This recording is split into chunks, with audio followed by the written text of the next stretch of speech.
Good morning, everyone. I'm Jill Fitzgerald. I'm with Hello Products, and it's super cool for me to be introducing our kickoff speaker this morning. So quick show of hands in the room here if you have an Amazon Prime membership. Okay. Quick show of hands if you know of or have heard Bryan Gildenberg speak before. Okay. So when you're introducing someone who has the same brand recognition as Amazon,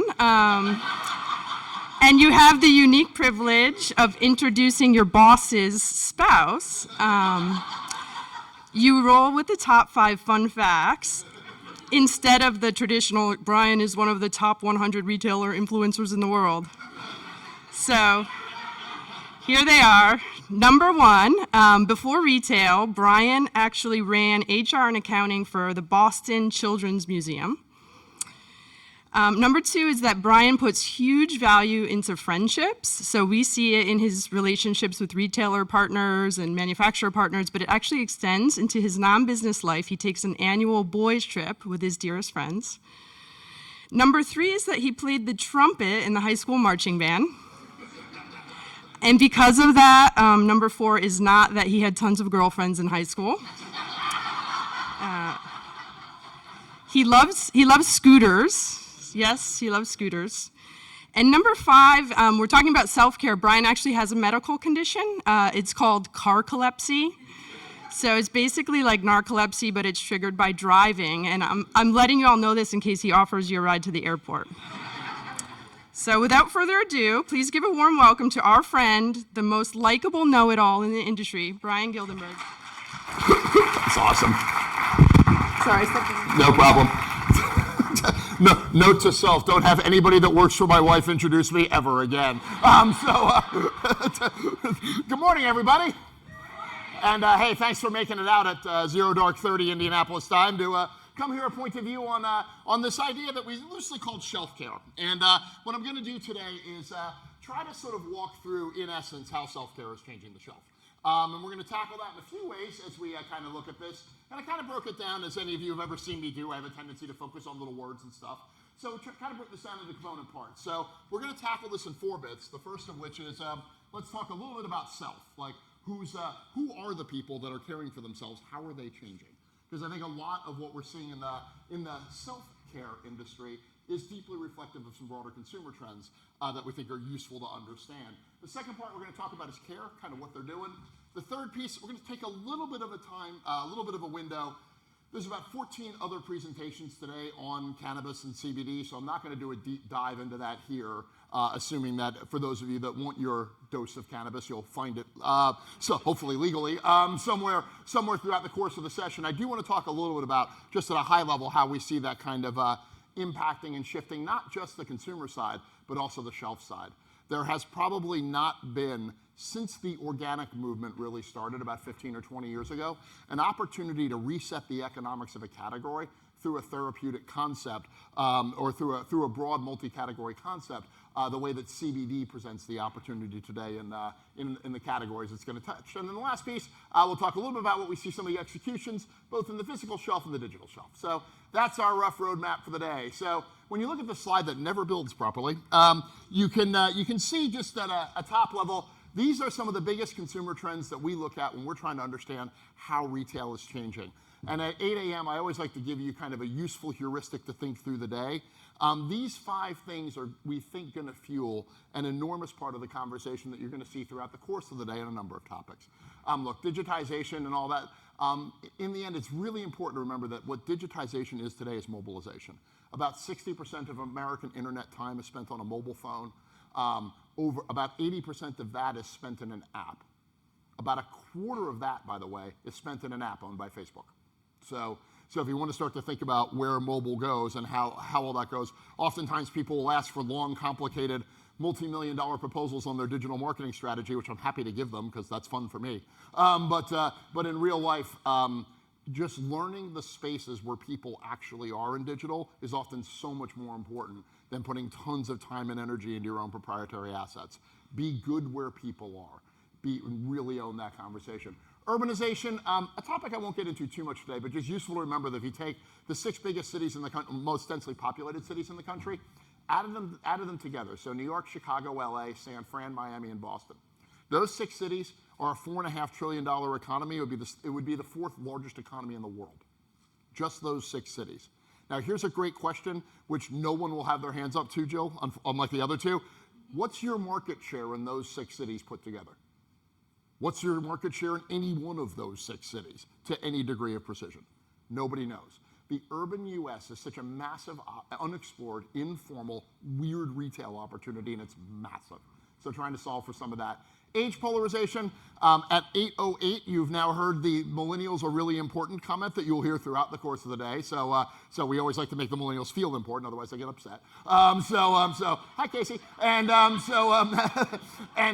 But the key thing is that it's also important to remember the flip side of that. Over 100% of the population growth in the United States between now and 2025 is going to come from people over the age of 65. There will be 10 million more people in the US, but between now and 2026, I think it is, there will be 12 million more people over the age of 65. Understanding how to manage that side of self-care, which is not just a question of how older people care for themselves, but how Gen X people care for their older parents, and the self-care that's involved in that will be a big piece of this. Income polarization, I'm going to chat about in a second. Ethnic diversity, just the simple heuristic look. If you're my age or older, I'm 52. 78% of your peer group is Caucasian in the United States, and 22% is non-Caucasian. For under 30 America, it's a 52-48 split. So you are, in essence, living in 2 fundamentally different countries from an ethnic construction point of view. Old America and young America are really different places. So that as marketers and sellers and brands, I've got to think about how I live in those 2 countries comfortably, particularly if my brand promise is aimed at people under 30. If I don't have a brand promise, which is inherently multicultural at its core, I'm just not going to make any sense in a world that's a 52-48 Caucasian, non-Caucasian split. From an income point of view, I do want us to think a little bit about this, and this is part of a much longer piece of work that we do around trying to understand what might happen if the economy slows down, but just to think about consumers and how they're going to, quote, trade down in terms of where they actually sit today from an income point of view. So this split around the most boring consumer segmentation ever created, because it's based on financial statements, is just trying to understand consumer behavior in terms of the financial statement that reflects them best. Whether it's the cash flow statement, the income statement, or the balance sheet. Cash flow statement consumers living literally from pay event to pay event, from bundle of cash to bundle of cash. These are people that are living on government checks. These are people that are getting paid in cash for jobs and don't know when they're getting paid again. The money they have in their wallet is literally all they have. 26% of American households fall into that pure cash flow statement distinction. It's a $1.8 trillion marketplace, which is, from a consumer perspective, roughly the size of India. So a massively underleveraged opportunity. Income statement shoppers managing to a budget have a little bit of flex. 40% of American households, about $4 trillion in spending power. And then the balance sheet consumers who define their sense of well-being based on wealth, not on income, about $5 trillion, about 34% of households. Just remember one thing, that if the economy does turn or slow down, these segments will respond very differently. So when someone says consumers are going to trade down in a slowdown, that trade down phenomenon is going to mean very different things to very different people. Interestingly today, when you think about the world of naturals and organics, and people always assume that it's a high income phenomenon, but what this chart will show you is that the percentage of shoppers spending more on these types of product by income, under $60,000 a year and over, is pretty consistent. So for fresh foods, only a little bit more, organic shelf-stable foods, minimally processed foods, foods made with plant-based proteins. The same thing true across the HBC universe as well. What you are finding is that the want and need for organic and natural products is not income specific. Only the ability to deliver natural and organic products is historically been income specific. The more you can start to create value propositions aimed at a shopper that doesn't have as much money to spend on natural and organics, but who wants that solution just as badly, the better off you're going to be. And this you can see when you look just as an example at DG in terms of how Dollar General's been reconfiguring their shelf sets. So whether it's health my way, nutrition my way, really leaning in on trying to take self-care and turn it into shelf care by really reconfiguring how the shelf works from a healthy living sort of point of view.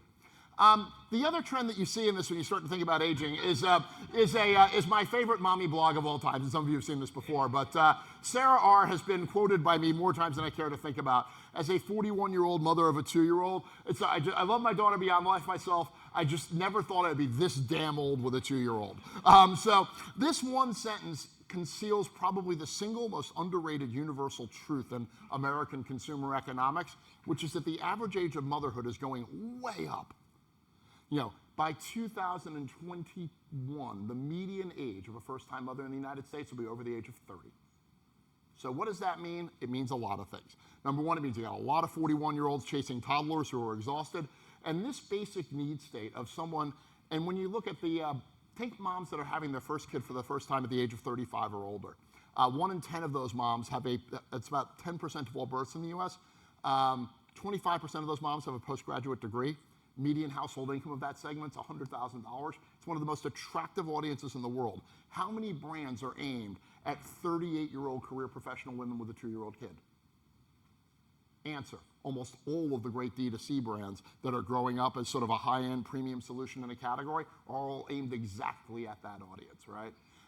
What's not aimed at that audience? Most of the major brands and most of the big brands in the world that are trying to sell to mom as every person. So I just think this is a really interesting truth. The other thing about that one is that the key reason why we see things like naturals and organics having the shelf life that they have today is that an older mom, instead of having been an adult for 2 years, having kids, and then doing exactly what her mom did, a 32-year-old that's having a kid's been an adult for a while. They've been adulting, to use the word that Casey taught me. So they've been adulting for many years, right? They're going to bring the sensibilities they've developed as adults to their kids. And that, to me, is the single biggest shift between organics and naturals as a fad and organics and a fad as a quote-unquote sustainable consumer proposition, is that older moms have learned this as adults and are bringing this to their children. And that's one of the reasons why we see such powerful, sustainable growth in this space. So from a care point of view, what are they doing? I should have asked this question, but I'm a little short on time. I don't know how short on time because the timer's not going, so this is all somebody's fault, not mine, when this goes long. But hey, no worries. So no, don't do it. It was a perfectly good excuse. So anyway, but if you look at the size of what we call the self-care economy, loosely speaking, it is a $4 trillion marketplace. There aren't that many $4 trillion marketplaces in the world, so it's just good to kind of focus in on that. About 25% of that is personal care, but you've got healthy eating, wellness tourism, which is a $600 billion industry, fitness, mind and body, another $600 billion industry, preventative and personalized medicine, and the public health component of self-care, about $600 billion, and 360 in sort of more traditional and complementary alternative therapies. You're looking at a $4 trillion market space here. So, and when you try to understand why so much time and energy is moving into this space, this is probably a pretty good explanation as to what's happening. The interesting thing is that today, when we look at consumers versus a year ago, they are really concerned with health and wellness, but less concerned with health specifically. And I think this is a really good indication of the expansion of this proposition into something that is a little bit more, holistic and a little bit less concerned about healthcare per se. I think a lot of the concern around healthcare was the noise in the news around what was happening to the American healthcare system. That seems to have died down because nothing is happening to the American healthcare system because nothing is happening in America. A different topic for a different super session. But just in general, what you've got here is that the types of New Year's resolutions that were made among primary household shoppers, 80% of shoppers that made resolutions made a health and wellness-centric resolution. By a mile, the single largest source. So you know that people want to be better, you just know that they can't always get there. This sort of manifests itself in a bunch of different ways, and Dave, you and I were chatting about this morning, right? So, just over the last couple of weeks, the number of retailers that have really started to make a statement in the healthcare space, and one surprising one is Best Buy, who's announced that they're going to be, or actually I think they did hire a chief medical officer who's now going to be running Best Buy. And then Best Buy, about 4 months ago, very quietly bought this company called Great Call, which makes all these sorts of technologies for, in essence, connecting older shoppers to the tech and to the healthcare ecosystem. So really simple, sort of scaled down, the lively wearable, an urgent response device that works with your smartphone, so it looks like an Apple Watch, but it's basically like the iPhone and I can't get up thing. You've got a mobile medical device. You've got flip phones that are easy to use and see. All of this is now Best Buy trying to take a real stand here and figure out what their role is going to be in this new self-care ecosystem. So as you start to think about this, self-care isn't just about the health and beauty categories. Literally any category can have a self-care component to it. And if I'm going to be a meaningful player in self-care, given some of the consumer trends that we looked at earlier, I may need to play in different spaces than I've used to in the past. So the other one, this is one of my favorite trends in the world. Geisinger Healthcare in Pennsylvania piloted this a couple of years ago, where instead of giving diabetics medicine, they gave them vegetables, and literally started running a prescription produce program for high A1C individuals in some really poor towns in Pennsylvania, because they quickly diagnosed that the reason people were getting diabetes is they're eating terribly. And they're eating terribly because they didn't perceive they had the economic well-being to be able to eat well. So what they did is prescribe them $1,500 a year worth of produce. And you've started to see this manifest itself in a bunch of different ways. Giant Eagle's now begun to run this, having watched Geisinger do this in Pennsylvania. And you've got a business here called Wholesome Wave that's basically sort of acting as the back end for prescription-based produce. So the overlap now between healthcare and food becomes really powerful as you start to, and this stuff, by the way, Geisinger's done the research on this. This stuff really works. And it's much easier to get the consumer to eat lettuce than it is to remind them to take expensive medication every day. So the uptake and the therapeutic outcomes here have been really good. So when you start to broaden this definition of value, the one thing you are starting to see, and look, this stuff always does reasonably well when the economy's going well, and that's fine, but you start to see real attitude towards value shifting. An uptick in value is about what you get, not what you pay. 71% of shoppers will tell you that that's how they define value today, not as price-based. 56% willing to spend a little bit more for a product that reflects my values. And I think the answer in there is a little bit more, right? How do we deliver a proposition that delivers something beyond the basics, but in a way that isn't so expensive that it discourages shoppers? Shameless plug, but later this month, you're going to read the 4th version of the new Naturals Roundtable conversation that I hosted in partnership with Chain Drug Review. And a lot of the conversation at that roundtable was about how do you construct and enable consumers to get into the naturals and the self-care category. What are the access points so that they get over the fear of spending? That's one of the real barriers to conversion early in the category. Our third component piece here, we'll take a little bit of a look at the emerging trends in commerce. Which sounds like some sort of special report on a CNN headline news at 1:30 in the morning.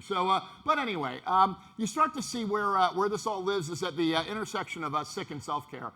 We've done some pretty interesting work with the Canadian outfit Leafly to try to profile the cannabis consumer a little bit, and particularly in North America, a little bit of Canada, a little bit of the U.S., just to try to get some sort of directional feel for where the CBD space could unfold. Now, obviously, these are two slightly different questions, but it's just interesting to look at how these consumers look at this. So top 5 reasons for cannabis use in the U.S. Relax and unwind is number 1, but acute need is number 2. And I think this back and forth that you've seen in cannabis, I think will be consistent with the back and forth that you see in CBD. It's a combination of people that want to do something that's a little different or fun, or who need to do something because cannabis or CBD solves a problem they can't solve otherwise. So if you look at Charlotte's Web, which is one of the larger CBD brands in the country, and look at its heritage, Charlotte's Web didn't start as it started out as Stanley Brothers, which is a recreational THC company, spun off on its own. Charlotte's Web is an epilepsy solution. Charlotte's a real girl. She's she's the daughter of somebody, and she was given therapeutic care, and the only thing that worked to reduce her seizures was the CBD remedy that turned into the Charlotte's Web product platform. So you're going to start to see an enormous amount of back and forth here between want to have care and need to have can't fix the problem any other way care. That will be one of the many ways, I think, in which you'll be able to segment the CBD space in a pretty powerful way. At the same time, your retail experiences remain highly varied. Kim, sorry, I couldn't get the photo of our gas station in New Jersey that's cornered the market on CBD and on Route 46. But you've got the high-end Barney's presentation for CBD. You've got something which either looks like an apothecary or a church. You've got your classic sort of uber trendy spa type environment, and then Shotgun Willie's smoking gun late night dispensary, right? So you're going to see this category come to life in a whole host of ways, right? And in a whole host of need states. I really do think that it's going to be incumbent, especially for the retailers that are in the room here, the category architecture choices you make are going to be unbelievably important for how the consumer navigates their way through this category, right? So how do we design this? How do we build this? How do we architect at the shelf the right care solution to be able to really promise shelf care in a way that helps cut through all the clutter? Because if you're a consumer today and this is the retail stimulus you're getting, it's not terribly surprising that the consumer's a tiny bit confused about what the end game solution is going to look like here. So bringing clarity to this and bringing, through the power, it's like an Avengers movie, but with category decision trees instead of stones. But through the magic power of analysis and analytics and a category tree, you can start to help the consumer really start to understand the category a little bit more clearly. Within the retailer that we kind of know a little bit, you do see a slightly more conventional approach to this. Wegmans is always a great retailer to look at for anybody that will just have a grown-up conversation with shoppers about things. So, how many people know what full spectrum hemp is? I don't know, but here's the great thing. Wegmans is like, we're gonna teach to the back of the room, to use the classic phrase. We're gonna engage the people that are engaged in the category and know that engagement is a pyramid and a platform we can build on, and start to really bring it out that way. You sort of got alternative cares here through CVS trying to take what I would call sort of a more middle of the road approach. And then you've got DSW who's like, well, you're here spending money, you might as well buy this too. The greatest therapeutic solution of all time. Retail therapy is a time-honored tradition, and DSW leaning right in. So just to look at some of the executions, when we look at kind of shelves first, and then we'll go to digital, when we start to think about the way that shelf care really works and the way that stores are going to work, we have a really simple framework called PRESS that we use to try to understand what the future of retail stores might look like.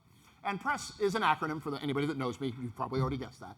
And stands for 5 things: partnership, redistribution, experience, service, and space.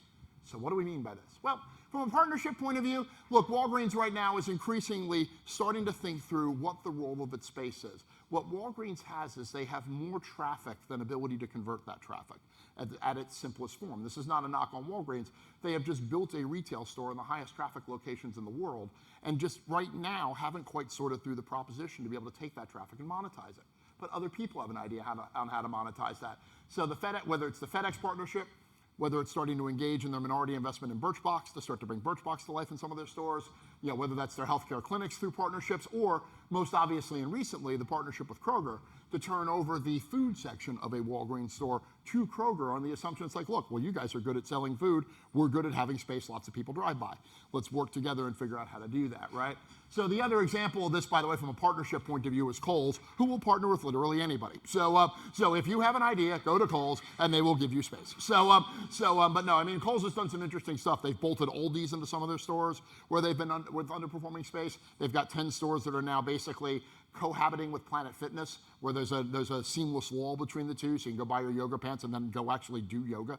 A very compelling idea. And you look at that and you start to look at how the retailer that's actually really started to drill down on this is Walmart. And thank you to Janet Carter-Smith who went and took these pictures for us. Because the new Walmart, the new Walmart Health store in Dallas, Georgia, just opened recently. And you can see here how Walmart's even starting to look at this partnership a little bit more detailed. Home healthcare and hospice services with a person to help you navigate that. You've got sort of the only product in the whole store is Nutrisystem, which is kind of cool. So just as a way to look at that. And then you've got the fitness center inside to the left, Zumba, Pilates, yoga, Latin dance classes. And someday, somewhere, you're going to be talking to somebody at a party, and you're going to watch them bust out their Latin moves, and they're going to tell you they learned them at Walmart, and it's going to be a wonderful moment for everybody. But look, I mean, we've been joking with Walmart about this for years, but a more what I would call democratic version of SoulCycle would make an enormous amount of sense for Walmart, right? Like if you just had something that was less expensive and less kind of New York-y, for lack of a better term, or California-y, and just rolled that through middle America in 15,000 square feet of a Walmart store, this is actually an idea that can really work. And I think if you look at large stores in particular and how they're going to reconfigure their space, a lot of space reconfiguration is going to be aimed at these types of partnerships where I can bring people into the store for a whole host of different reasons.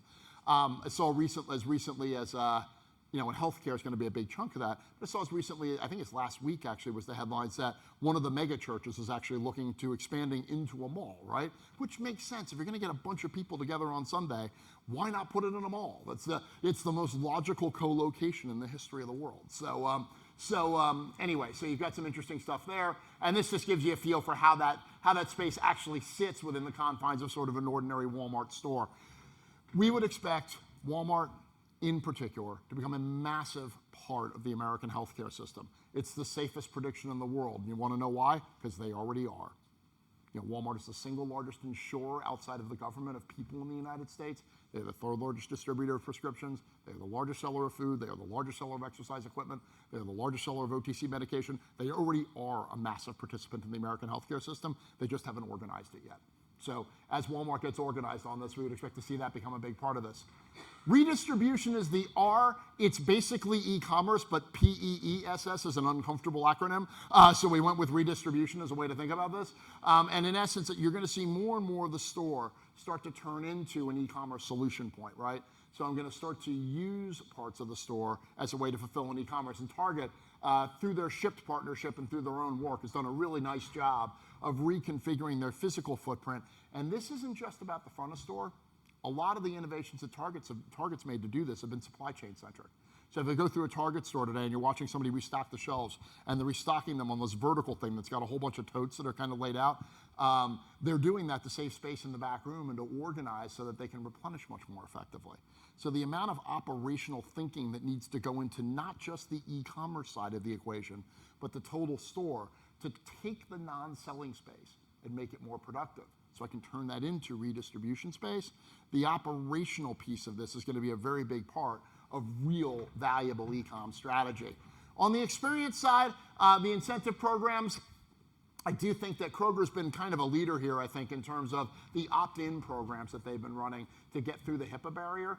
Basically, you get through the HIPAA barrier when somebody says, yeah, I want to do that. And now all of a sudden, you've got a really cool platform to talk to people around the variety of healthcare needs that you're helping them solve. And Kroger's obviously leaning in a lot on in-store technology as well. Got this fun little thing called Snap to Save, which is basically what some of the Save-A-Lot franchisees use to encourage people to eat healthier and better. I can give you discounts for that. And then obviously you've got Walgreens Balance Rewards can start to link to can link to health apps, can link to devices. And this is going to be, I think, a major area here. The connection point between your wearables, your apps, and your retailer is a really, really big area of work. So if a retailer is working on that and they appear to have resources dedicated to that and smart people on it, even if it's a small retailer, hi Brent.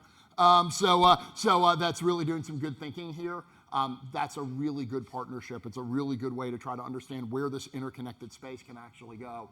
From an experience point of view, nobody does experience better than Sephora, and this has nothing to do with self-care per se, except that it's just kind of cool. But on the more emotive side of self-care, everybody's always saying, well, what do we do with our most loyal shoppers? Do we give them an even faster checkout? Do we give them even greater coupons? Well, what Sephora did in LA was they said, well, that's kind of boring. What we're going to do is we're going to give them an opportunity to spend $200 to come to a party, which is the greatest Sephora idea of all time, right? So they built this 2-day experience called Sephora in this beautiful mansion in LA. And instead of their gold, whatever they call their premium shoppers, instead of them having sort of a super discount day, they spent money, $2,000 for a ticket. Things sold out in like 20 minutes, right?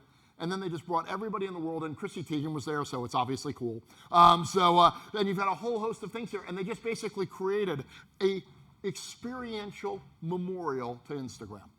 So here's your opportunity. You can go through Insta yourself and share with your friends the engagement and the experience that you're having in this type of ecosystem. And just, there are very few really fundamental rules in retail. One of them is, when in doubt, do what Sephora does. That can usually work. So this is, now that the Apple Store has started to run into some hiccups operationally and financially, largely based on, although it's coming back now because the iPhone 11's been a huge hit for Apple, but that store is really dependent on Apple's technology in order to do that. Sephora probably, outside of Apple, is the most productive retail ecosystem in the world. So if you want to benchmark something, it's not bad. So when you start to think about this type of value, you see here very quickly that what shoppers, and this chart, you don't see many massive shifts in U.S. shopper behavior. Most of the shifts are on the edges. But over the last 5 years, what you have seen, and this goes back a little bit longer, is, and this comes out of our Shopperscape data, is a tremendous shift in what shoppers want from a retail, their favorite retail store. Because what they've done is they've said, you know what, I've always wanted to either spend as little as possible or feel like I got a good deal. Those are like the 1A and 1B of American shopper choice, have been for generations. But what's creeping up the list at number 3 and basically tied with the first 2 now statistically, I want a stress-free shopping experience. And this is now where self-care and shelf-care start to come together in visceral form in the store. If the store can't provide an element of care or an element of emotional intake, that's a big piece of this. And a big chunk of how that works is stress reduction. So when you start to think about experiential marketing at retail, all of a sudden you're hearing the soft music, the yoga style stuff. It's all getting very clean. But you know what the best thing you can do sometimes from an experience point of view is just be in stock. This is the so this is the most confusing chart in the world. This is what we always call the consultant job security chart. So no one can understand this chart without me here. So you have to invite me back. This chart basically just crosses through our data things that people find important in a shopping experience on the bottom. How well that gets delivered by retail on the top. Basically, in this chart, if you're above the top, if you're in the top left above that pink line, you're doing well. What's doing well on this chart? Nothing. So in essence, what you've got is that one of the greatest ways that you can deliver a stress-free shopping experience is to simply deliver what you promised. So when people ask you, who's doing the best experiential marketing at retail, I'll often just say Greg Foran at Walmart. OTIF was the best experiential marketing platform ever created because all OTIF did was get rid of this stuff. It's like, look, we're going to stop screwing up. And that becomes incredibly important when you start to look at Amazon, which we'll come back to in a sec. From a services point of view, obviously you've got a bunch of retailers trying to do this. Hy-Vee, I think, does this as well as anybody in terms of really bringing some of that broader-based service proposition to life. And whether that's Smile Direct Club at CVS, Walmart with its sort of bundle box of wonderful Pfizer sort of seasonal care items, Sephora doing what it does from a services point of view. And now the last S is space, and this will get us into the digital space and where we'll wrap up. So when we look at the digital space and you look at self-care when it pops up on, Instagram or self-care when it pops up in the App Store, you just see the variety of things that come out when the shopper experiences self-care on the digital shelf, because the digital shelf isn't bound by category. So it's really important to think when you're thinking about digital marketing in the self-care, shelf-care continuum, that in the digital space, categories don't define self-care, people do. And they're going to define that in a whole host of ways that are quite different. So you've got some disruptor brands coming in here, curated to holistic care across that sick care. So whether it's plant protein, chia facts, sort of high-end D2C UTI prevention, all of these kinds of things that you're going to see in the D2C space, these brands can just be adjacent to wherever and whenever they need to be in order to bring their proposition to life. Jill joked about Amazon Prime before, so I don't have to ask you how many of you are Prime members because you all are. Remember, that's not statistically representative sample of the U.S. Only about 50% of American households are Prime members today. Now, that's not 50% of American people because a lot of the households that aren't Prime members are single-person households, mostly older people. But so more than 50% of the American population is tied into Prime, but only 50% of American households are Prime members. But what this chart shows you, and this is basically an ask of Prime members who've been Prime less than a year, Prime 1 to 2 years, Prime 3 years or more. The easiest way to summarize this chart is that Prime is addictive. And what Prime does over time is it changes the way that you shop Amazon, but it really changes the way you shop everywhere else. There is nothing I can tell you to do today that's more important for a retailer or for a brand than to understand how Prime members intersect with your category's ecosystem, particularly the 20% of Americans who have become Prime members in the last 3 years. 20% of American households have signed up for Prime in the last 36 months. So that's an enormous segment of the population whose shopping behaviors are in flux. And they're in flux between people, 42% of whom are Prime members for a year, say I tend to check Amazon first before I shop anywhere else. That goes to 64% by year 3. 21% say I shop at some retail stores less often in year 1. That goes to 38% by year 3. Basically, all of these things that are really bad news for everybody else double in a 24-month time frame between year 1 and year 3. So making sure that I intersect the Prime member, know what their relationship is like to my category, and what their relationship is like to the retailer where they buy the category, so that I understand how to keep them, if I want to, in a limited way out of the Amazon ecosystem. How do I defend against this overwhelming trend? Voice is going to be a big part of this. When you look at shoppers who own a smart speakers, 77% will say it makes life easier. 63% say it's part of their daily routine. 60% are concerned about privacy and Amazon's ability to listen to every conversation you have, which seems unnecessary. So you've got some interesting things there. And now, when you've got Amazon Web Services added 3 HIPAA-eligible machine learning tools to its pipeline of services. Here's my basic tip on Amazon. Anything that makes a big headline with Amazon, feel free to ignore. Amazon manages the public news flow as well as any company I've ever seen. I was talking to the senior management of a very large retailer, and they had 14 questions about the Amazon Go store. I said, you want to know what the purpose of the Amazon Go store was? They're like, what? It's to get you guys asking me 14 questions about it, because this is a total waste of your time. So the amount of shareholder value we've burned through while I talk to you about this format, that is a sandwich shop, is not very exciting for anybody. What Amazon does really quietly is the stuff that matters. No one had ever heard of AWS until it took over the world, right? Unless you're in VC money or cloud computing. This kind of quiet stuff that they're doing to tech enable the back end of their business to be able to be a play in healthcare is a much bigger deal than some of the noisier front end stuff that they move. But in the end, just trying to make this patient path to purchase really frictionless. That's the key.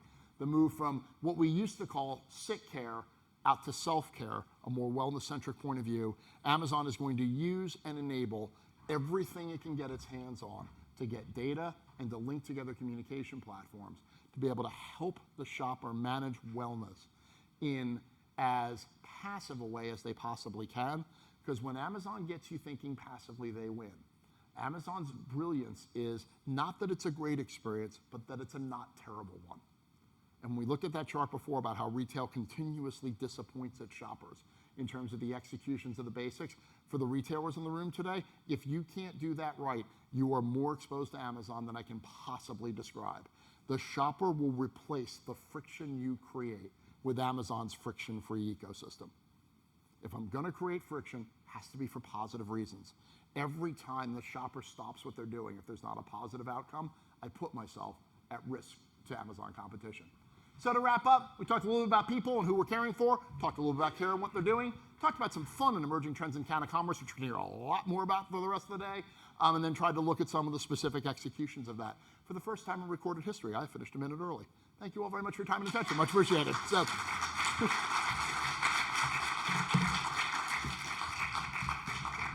Thank you, Bryan. Just a quick PSA. This session was great. There's more great sessions all through the day. If you check your schedule, they'll be in rooms 309, 310, 311, and 312. So thanks again, Bryan. Awesome. Thank you. Woo. Thanks, Mayor. Great job. That was so much fun. You're very welcome, Courtney. How you doing? Excellent.